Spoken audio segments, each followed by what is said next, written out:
Welcome to josephsmithspolygamy.org, the audio version. 1843, the third year of Nauvoo polygamy. Joseph's first plural marriages were performed without his legal wife Emma's knowledge. Months prior to teaching Emma of time and eternity sealings, Joseph may have introduced her to eternity-only plural sealings, those that did not include earthly physical relations. Andrew Jensen recorded that Ruth Vos Sayers was sealed to the prophet for eternity in Emma Smith's presence. Ruth signed an affidavit on May 1, 1869, saying the sealing occurred in February A.D. 1843 and was performed by Hiram Smith. The timeline is complicated by the fact that Hiram did not accept plural marriage until several months later, on May 26, 1843. Regardless, Jensen noted that Emma Smith was present and apparently approved of Ruth's sealing for eternity to Joseph. Lucy Meserve Smith remembered that at some point in Nauvoo, Emma had told me they, Joseph's plural wives, were only sealed for eternity. They were not to live with them and have children. Exactly when Emma learned of Joseph's time and eternity sealings and his plural marriage teachings is unknown.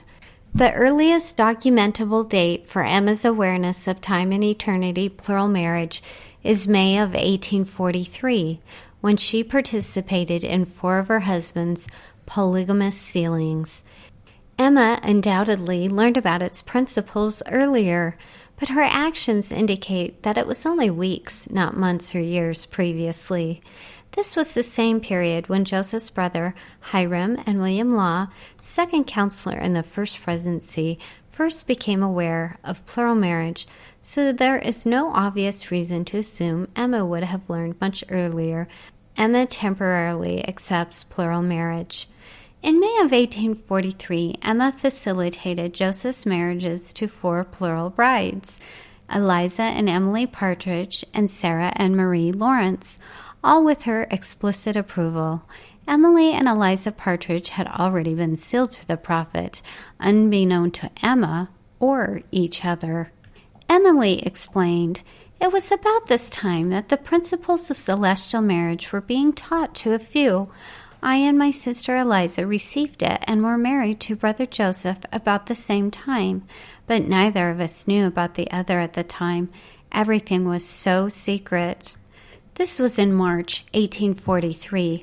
Joseph had tried to make these things known to me several months before, I think in the spring or summer of 42, but I had shut him up so quick that he said no more to me until the 28th of February, 1843, my 19th birthday, and I was married the 4th of March following.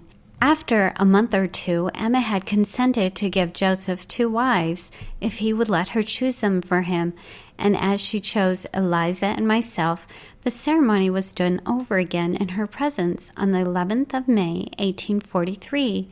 She afterwards gave Sarah and Maria Lawrence to him, and they lived in the house as his wives. I knew this. Emily Partridge testified that Emma took her hand and placed it in Joseph Smith's hand. Emma's efforts to accept plural marriage doubtless required a huge paradigm shift in her feelings and beliefs. However, greater difficulties loomed because the night after she gave Emily Partridge to Joseph as a plural wife, Emily stayed with the prophet. When asked where Emma slept that evening, Emily replied, "She was in her room, I suppose. I don't know where she was, but that is where I suppose she was. She was there in her room." This dynamic of polygamy, sharing a husband physically, is probably the most difficult aspect for a plural wife to face, especially the first time. Emily also testified concerning Emma's reaction the next day. She, Emma, consented to the marriage at the time. Then she was bitter after that. After the next day, you might say that she was bitter. Emily explained, "Emma seemed to feel well until the ceremony was over, when almost before she could draw a second breath, she turned and was more bitter in her feelings than ever before, if possible. It appears from that point on, Emma sought to limit Joseph's ability to spend time with his plural wives. Emily recalled after that first night. She turned against us after that. Emma knew that we were married to him, but she never allowed us to live with him. In another account, Emily explained, "We were sealed in her presence with her full and free consent. Before the day was over, she turned around or repented of what she had done and kept Joseph up till very late in the night talking to him. She kept close watch of us. If we were missing for a few minutes and Joseph was not at home, the house was searched from top to bottom and from one end to the other, and if we were not found, the neighborhood was searched until we were found." Emma's handling of Emily and Eliza Partridge may have been different from her treatment of the Lawrence sisters. William Law recalled, "Emma complained about Joseph's living with the Lawrence girls, but not very violently." Benjamin F. Johnson remembered, "I do know that at his mansion home was living Maria and Sarah Lawrence, and one of Cornelius P. Lott's daughters as his plural wives, with the full knowledge of his wife Emma of their married relations to him." Regardless, Emma struggled to accept plural marriage after initially accepting it. Joseph Lee Robinson recalled Emma's frustrations as she sought to limit her husband's ability to spend time with his plural wives. "I knew that Angeline, Ebenezer's wife, had some time before this had watched Brother Joseph the prophet and had seen him go into some house, and that she had reported to Sister Emma, the wife of the prophet. It was at a time when she was very suspicious and jealous of him." According to Emma Smith's biographers, she vacillated between reluctant acceptance and determined opposition to the marriages throughout the rest of the prophet's life. A new revelation. Emma's resistance to the principle of plural marriage prompted Hiram to encourage Joseph to dictate a written revelation on the subject. William Clayton recalled, "On the morning of the 12th of July, 1843, Joseph and Hiram Smith came into the office in the upper story of the brick store on the bank of the Mississippi River. They were talking on the subject of plural marriage. Hiram said to Joseph, 'If you will write the revelation on celestial marriage, I will take and read it to Emma, and I believe I can convince her of its truth, and you will hereafter have peace.' Joseph smiled and remarked, 'You do not know Emma as well as I do.' Hiram repeated his opinion and further remarked, 'The doctrine is so plain I can convince any reasonable man or woman of its truth, purity, and heavenly origin,' or words to their effect. Joseph then said, 'Well, I will write the revelation and we will see.' He then requested me to get paper and prepare to write. Hiram very urgently requested Joseph to write the revelation by means of the Urim and Thummim, but Joseph, in reply, said he did not need to, for he knew the revelation perfectly from beginning to end. Joseph and Hiram then sat down, and Joseph commenced to dictate the revelation on celestial marriage, and I wrote it sentence by sentence as he dictated. After the whole was written, Joseph asked me to read it through slowly and carefully, which I did, and he pronounced it correct. He then remarked that there was much more that he could write on the same subject, but what was written was sufficient for the present. Hiram then took the revelation to read to Emma. Joseph remained with me in the office until Hiram returned. When he came back, Joseph asked him how he had succeeded. Hiram replied that he had never received a more severe talking to in his life, that Emma was very bitter and full of resentment and anger. Joseph quietly remarked, "I told you, you did not know Emma as well as I did." Joseph then put the revelation in his pocket, and they both left the office. The revelation is now section 132 in the Doctrine and Covenants. The original document penned by Clayton was destroyed either by Emma or by Joseph at Emma's bidding. However, Joseph C. Kingsbury had made a copy that was given to Brigham Young after the martyrdom. Conflict and agreement. Rather than generating Emma's active support, it appears to have brought a smoldering crisis to flame. She and Joseph took serious counsel together, with some sort of agreement being negotiated. It had at least two parts. First, it appears she demanded that Joseph stop marrying new plural wives altogether. So thereafter, Joseph was not permitted to marry new plural wives without her involvement. During the next 4 months, he was sealed to 2 additional polygamous wives, one with Emma's permission and another for eternity only. Evidently, the second part of the agreement was demanded by Emma to assure that if anything happened to Joseph or their marriage, she would be financially supported. William Clayton recorded that hours after Emma rejected Hiram and the revelation, Joseph told me to deed all the unencumbered lots to Emma and the children. He appears much troubled about Emma. The discussions apparently continued during the ensuing week. The next day, Clayton wrote, "This a.m. Joseph sent for me, and when I arrived, he called me up into his private room with Emma, and there stated an agreement they had mutually entered into. They both stated their feelings on many subjects and wept considerable. O may the Lord soften her heart, that she may be willing to keep and abide by his holy law." 2 days later, Clayton penned, "Made deed for 1/2 steamboat made of Iowa from Joseph to Emma, also a deed to Emma for over 60 city lots." William Law remembered that on one occasion Emma told him, "Joe and I have settled our troubles on the basis of equal rights." Richard L. Bushman assessed, "The next day after Emma was shown the revelation, Joseph and Emma talked for hours. Clayton was called into the room near the end to hear an agreement they had mutually entered into. They both stated their feelings on many subjects and wept considerable. They were in impossible positions. Joseph caught between his revelation and his wife, Emma between a practice she detested and belief in her husband. The agreement represented some kind of compromise. Though their course had been rocky and difficult, it appears Emma eventually accepted plural marriage. She had implemented some restraints, allowing the couple to live an outwardly monogamous lifestyle the last 8 months of Joseph's life, despite the fact that he had been sealed to over 24 other women. For example, he rode out in a sleigh with Emma on January 6, 1844, and took other rides with her on March 5 and 24. No similar outings are documented with any of the plural wives. Nauvoo and Mary Ralph recalled in 1883, "I lived in Nauvoo, Illinois, close to the house of Joseph Smith, just across the road, some time. I was well acquainted with the 2 Partridge girls and the 2 Walker girls and their 2 brothers, William and Lauren Walker.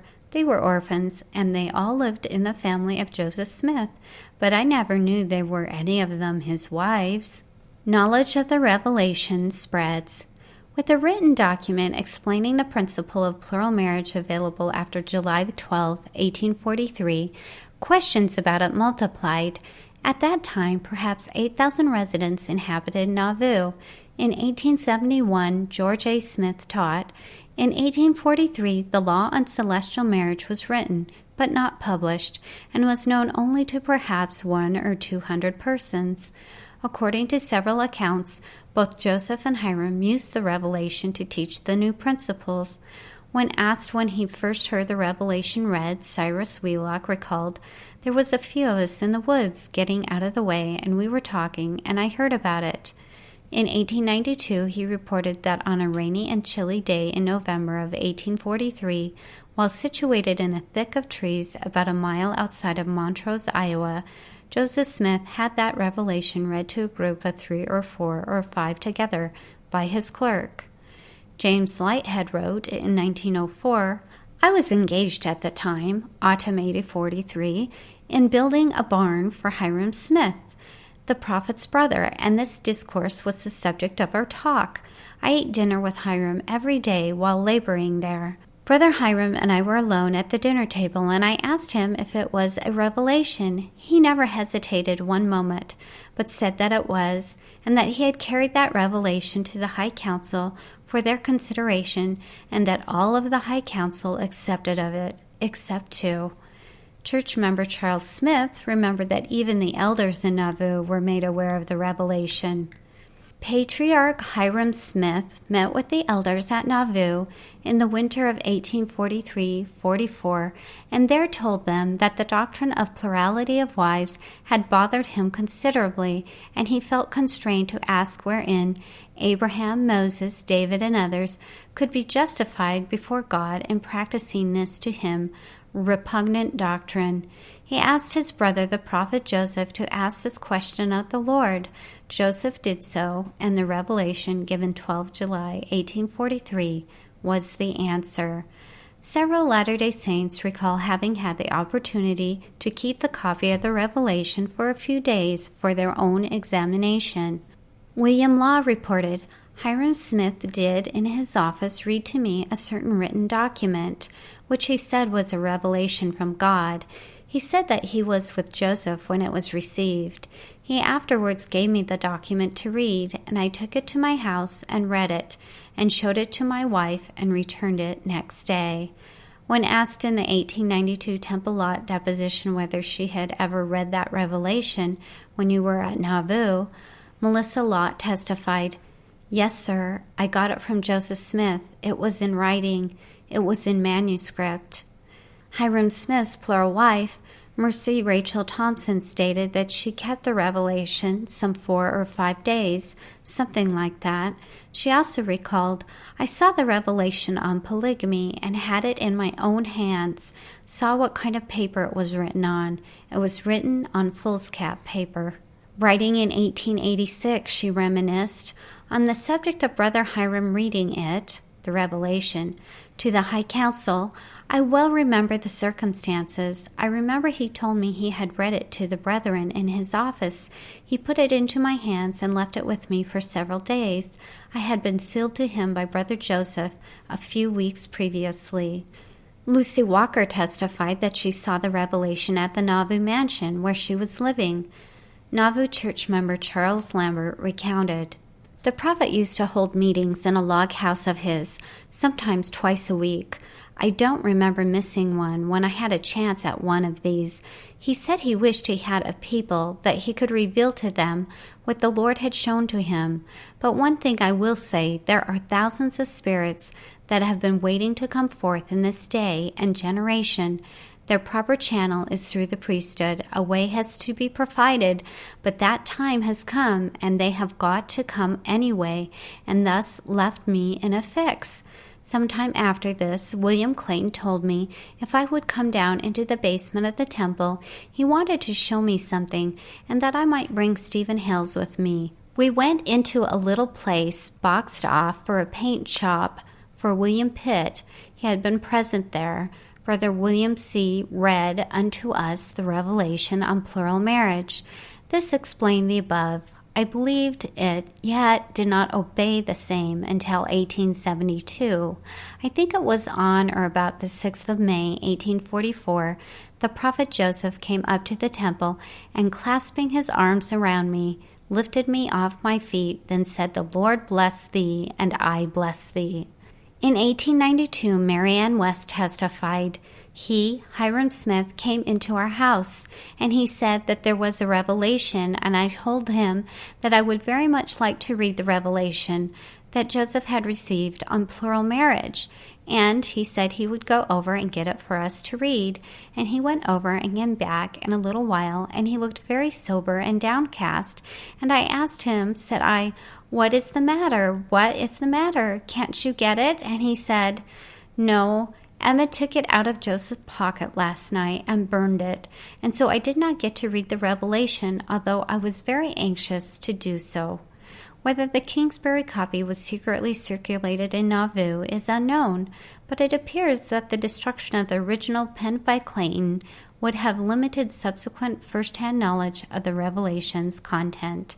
To read more about the practice of polygamy in the Church of Jesus Christ of Latter-day Saints, check out Joseph Smith's Polygamy Toward a Better Understanding.